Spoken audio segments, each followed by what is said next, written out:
देखने और सुनने वालों की खिदमत में मोहब्बत भरा सलाम। नाज़रीन, जर्मनी से करेंगे शुरू और फिर पाकिस्तान के मुतल्लिक़ भी आपको बताएँगे। इरफ़ान अहमद ख़ान साहब हमारे साथ होंगे। जर्मनी में आपको पता है पिछले दिनों एक नेशनल असेंबली में शिकस्त हुई है, जो कि सियासी पनाह वालों का सबसे बड़ा इशू बना हुआ था। लोगों के क्या तासरात है, ख़ान साहब से पूछेंगे। ख़ान साहब, पब्लिक क्या कह रही है इसके मुतल्लिक़? देखें, जो बात चली थी, CDU के फ्रीडरिश मैर्ज साहब लेके चले थे और उन्होंने नए इंतखाबात का इंतजार नहीं किया, बल्कि अपना इलेक्शन जीतने के लिए उन्होंने जुमे के दिन एक करारदाद थी नेशनल असेंबली में 5 पॉइंट की बताई थी कि भाई हम चाहते हैं कि ये गैर मुल्कियों के साथ इन लाइनों को फ्यूचर के अंदर जो है वो सलूक किया जाए।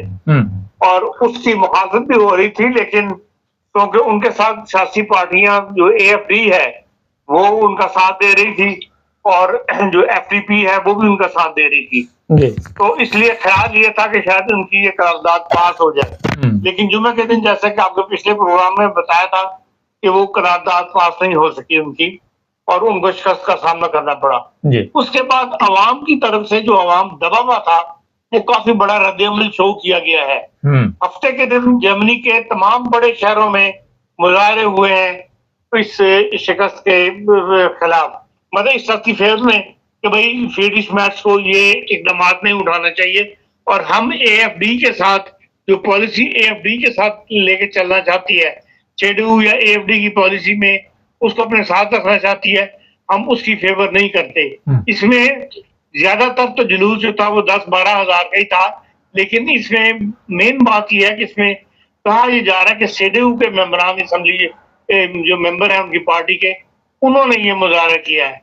लेकिन इतवार के दिन 1,60,000 आदमी ने बर्लिन में मुजाहरा किया है और AFD की पॉलिसीज की मुखालफत में, और CDU को भी समझाया है कि आप इस हद तक गैर मुल्कियों के खिलाफ ना जाएं कि जिसमें AFD की पार्टी की हिमायत करनी शुरू कर दें, या AFD की पार्टी की हिमायत के साथ वो साथ मिला के आप खुद कोई कदम उठाएं।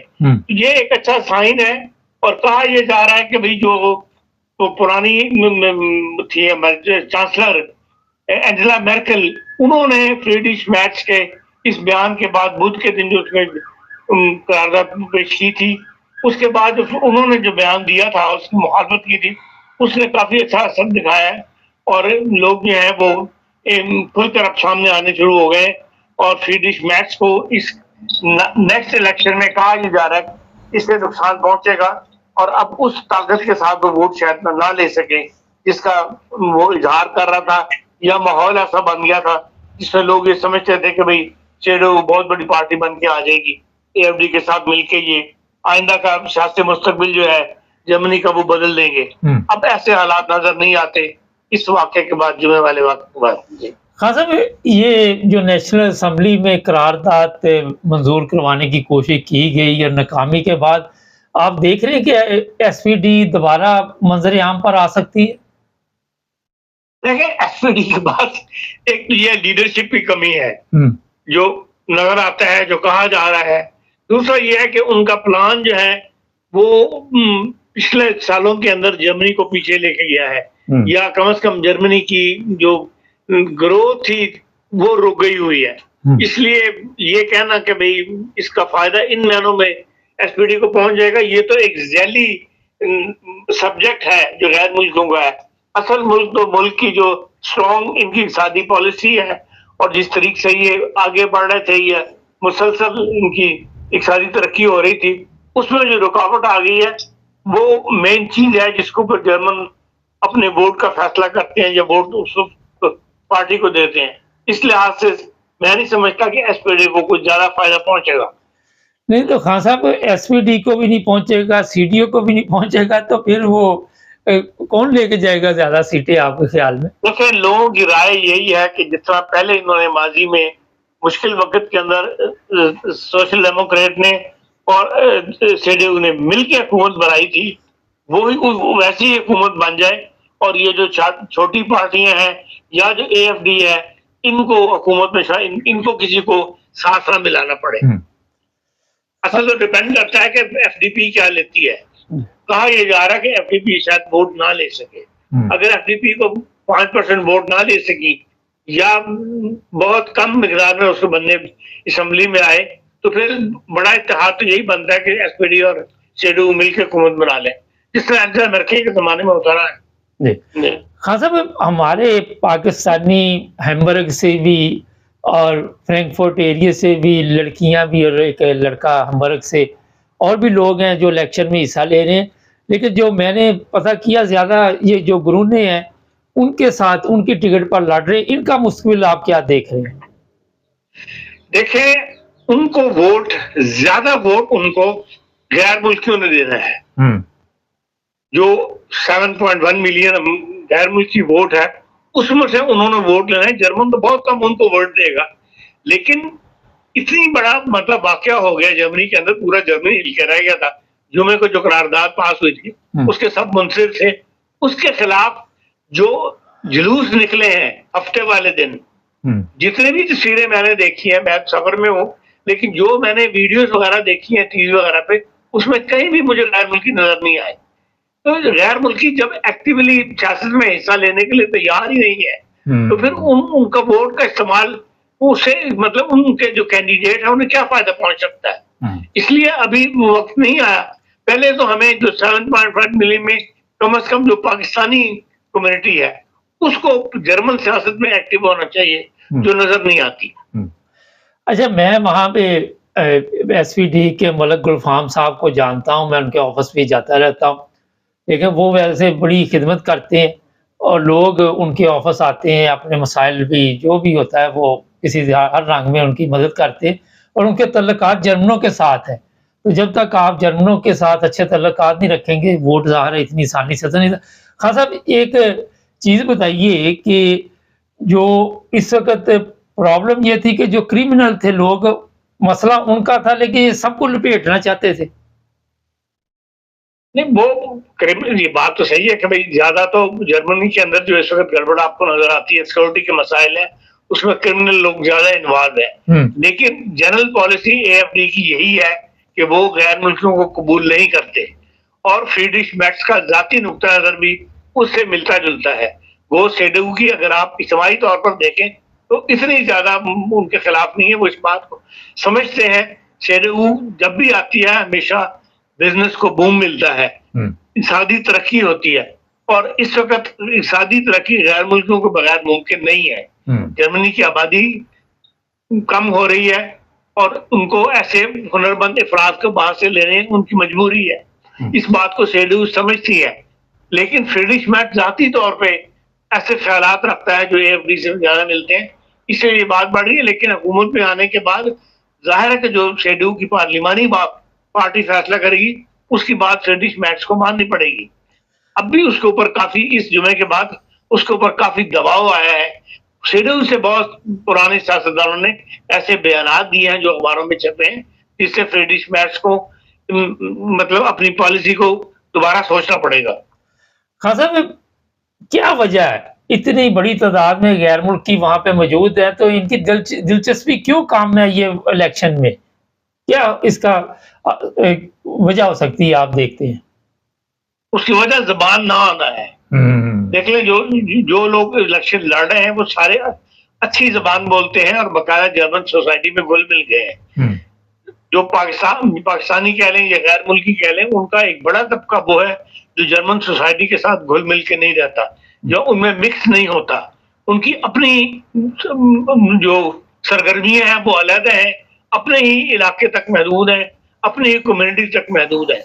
इसलिए ये बात जो है आपको नजर आती है कि भाई जर्मन सोसाइटी में वो कोई अपना मुकाम हासिल नहीं कर रहे या जर्मन सोसाइटी में मिक्स होने पर तैयार नहीं है। खान साहब, थोड़ा सा पाकिस्तान के हालात पे भी नजर डालते हैं। इलेक्शन जैसे जैसे जर्मनी के करीब आ रहे हैं, हम अपने देखने वालों को अपडेट देते रहेंगे। इमरान खान को क्या जरूरत पड़ गई अब कि चीफ ऑफ आर्मी स्टाफ को खत लिखने की? देखें, यही तो मसला है कि यही बात अगर 1.5 साल पहले कर देता या साल पहले कर देता तो शायद हालात और नौयत के होते, या इस हद तक बिगाड़ पैदा ना होता जिस हद तक बिगाड़ पैदा हो गया सियासी माहौल के अंदर। और आखिर ये बात, जो बात जरदारी ने या नवाज शरीफ ने समझ ली थी कि फौज से लड़ाई नहीं लड़ी जा सकती। बयानबाजी तक की बात और है, लेकिन अमलन उनके साथ हम लड़ाई नहीं लड़ सकते, और इसीलिए उन्होंने खामोशी इख्तियार की, मुल्क से बाहर चले गए।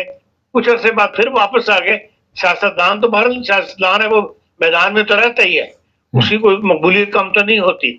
तो लेकिन इमरान खान साहब को जिद पे अड़ गए थे, तो इसलिए मामला बिगड़ते चले गए। अब साल 1.5 साल के बाद उन्हें कुछ समझ आ गई है कि कहीं भी वह हाथ पैर मतलब कामयाबी हासिल नहीं कर सका, ना ही अब आवाम में वो जोश खरोश रह गया उनके लिए। कम से कम उनकी अपनी पार्टी के अंदर इस किस्म के तफरीक पैदा हो गई, ऐसे ग्रुप बन गए हुए हैं कि जिससे उनकी पोजीशन जो है वो पहले वाली नहीं रही। इसलिए आखिर उन्होंने फिर वही रास्ता इख्तियार करने का सोचा है जो नवाज शरीफ या मुस्लिम लीग या पीपल्स पार्टी की क़यादत ने पहले इख्तियार किया था। अच्छा खान साहब, पिछले दिनों इसी वीकेंड पे शहबाज गिल इटली में था और वहां पे तो बहुत बड़ी तादाद में इटली की सड़कें भर गई पाकिस्तानियों के साथ, पीटीआई के साथ। और दूसरा एक बड़ा अहम सवाल है, फ्रैंकफर्ट में कुछ मेरा 150 लोग फौज के हक में भी नारे लगा रहे थे। वहां कोई ऐसा जोशो खरोश से तो नजर नहीं आ रहा था, दुनिया नहीं थी। फौज के हक में क्या इतनी जरूरत पड़ेगी कि हमें रैलियां निकालनी पड़ी, चाहे छोटी छोटी टोलियां में? ये बात इंफरादी लोग हैं जो फौज को खुश रखना चाहते हैं या फौज के साथ उनके तल्लुकात इन मानों बने हुए हैं कि फौज को वो इतलात वगैरह देते रहते हैं, तो इसलिए वो लोग ऐसे उनके यार दोस्त या वो ऐसे इकट्ठे हो जाते हैं।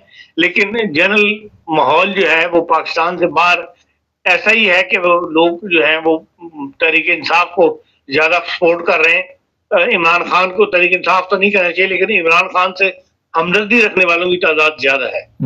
खान साहब, चले सियासी पार्टियां तो ठीक है, आप सड़कों पे एहतजाज करें पुरअमन तरीके के साथ, मगर फौज कोई सियासी पार्टी तो नहीं है। फौज तो सियासी पार्टी नहीं है, लेकिन फौज के खिलाफ एक अरसे से बास मुहिम चलाई हुई है। बाद लोगों ने, बाद शख्सियात ने, बाद सोशल मीडिया ने ऐसे हैं जो फौज के खिलाफ बहुत ज्यादा वो आगे बढ़ के, जिसे कहना चाहिए, बहुत ज्यादा नफरत पैदा कर रहे हैं। तो उस नफरत को कम करने के लिए फौज भी अपनी तरफ से कुछ ना कुछ कोशिश जो है वो जारी रखती है। तो जो ऐसे लोग जो फौज से हमदर्दी रखते हैं वो फिर उनके साथ राब्ते रखते हैं, वो उनके कहने पे ऐसे जुलूस वगैरह जो तरतीब दे देते हैं। लेकिन ऐसे जुलूस जो तरतीब दिए जा रहे हैं उनकी कोई अहमियत नहीं है, क्योंकि उनकी तादाद इतनी कम है और उनके नारे या उनकी नाराबाजी से पता लगता है कि ये खरीद कर जो है इनको इस काम पर लगाया गया। कैसा जा रहा आपका इंग्लैंड का दौरा? खान साहब मुख्तसर बताते रहा करें हमारे देखने वालों को।